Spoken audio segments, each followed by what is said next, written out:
వంకాయ బజ్జీ చేద్దాము. వంకాయని ఇట్లా బాగా పెట్టి వంకాయ కొద్దిగా ఆయిల్ ఇట్లా పూసేసి ఈ విధంగా బజ్జీ చేసుకుందాం. వంకాయని నేను మగ్గించినాను, ఇది స్కిప్ అయింది వీడియో. మనకు కావాల్సిన వస్తువులు పచ్చిమిర్చి, బెల్లం, కల్లుప్పు, పోపు గింజలు, ఆవాలు, మినప్పప్పు, పచ్చిశనగపప్పు, కరివేపాకు, చింతపండు, ఒక 2 టేబుల్ స్పూను ఆయిల్ తీసుకున్నాను. పచ్చిమిర్చి వాడ్చుకున్నాం.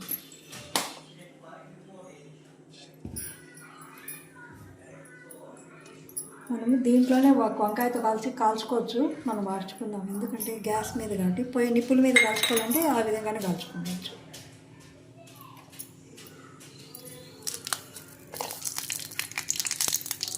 ఈ విధంగా వాడ్చుకోవాలి పచ్చిమిరపకాయలు. ఇప్పుడు మనము ఇదే బాణెట్లో ఆయిల్ ఉంది. ఇప్పుడు దీంట్లోనే మనం తిరగబాత వేసుకుందాము. ఆవాలు, మినప్పప్పు, పచ్చిశనగపప్పు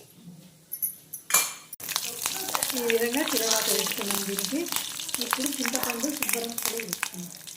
ఈ విధంగా ఎడిపించుకున్నాం. పై పొట్టు అంతా తీసేద్దాము. ఉప్పు, మిరపకాయ చేతితోనే నలుపుకోవాలి. ఈ విధంగా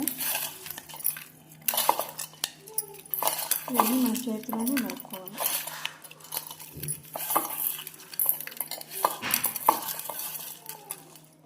బెల్లము, కల్లుపు, పచ్చిమిరపకాయలు చేతితోనే ఈ విధంగా నలుపుకోవాలి. ఇప్పుడు వంకాయ కూడా నలిపేసుకున్నాం.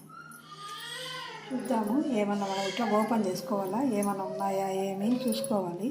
పురుపుచ్చులు ఏమైనా ఉన్నాయని కలుస్తాం కదా, కాయే ఇప్పుడు చూసుకోవాలి. మనం కాయ బాగుందంటే వేసేయాలి. పోగు వేసి పెట్టుకున్నాం కదా, అందులో ఇది పోసేసి దించుకోవడం అంతే అండి.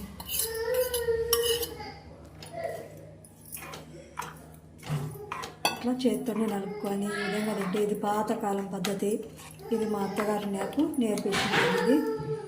మీకు కూడా ఇది చేసుకుంటారని ఈ వీడియో మీకు పెట్టినాను. ఈ వీడియో మీకు నచ్చినట్లయితే లైక్ చేయండి, షేర్ చేయండి, సబ్స్క్రైబ్ చేయండి. Please subscribe.